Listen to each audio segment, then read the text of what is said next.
మహాశివరాత్రి అంటేనే మహా అద్భుతం.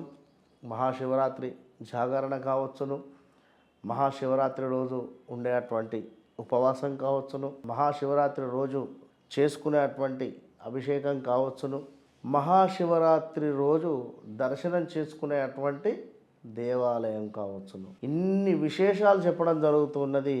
మరి ఏ రకంగానో ఈశ్వరుడు మీ దగ్గరికి వస్తాడు అనేటువంటి విషయాన్ని కూడా గమనించండి. ఇక్కడ ఓం నమో భగవతే రుద్రాయ, ఓం నమస్తే రుద్రమన్యవ ఉదోదైషమే నమః అనేటువంటి ఈ యొక్క రుద్రం ప్రారంభోత్సవం ఈ విధంగా ఉంటుంది. ఇక్కడ నుండి నమకాలు చమకాలు అన్నింటిలో కూడా మనకు ఏం చెప్తున్నాయంటే, ప్రతి వస్తువులో ఈశ్వరుడే, ప్రతి దిక్కు ఈశ్వరుడే, ప్రతి క్షణము ఈశ్వరుడే, నా మనసులో ఈశ్వరుడే అనేటువంటి విధంగా రుద్రంలో ఉండేటువంటి అర్థం.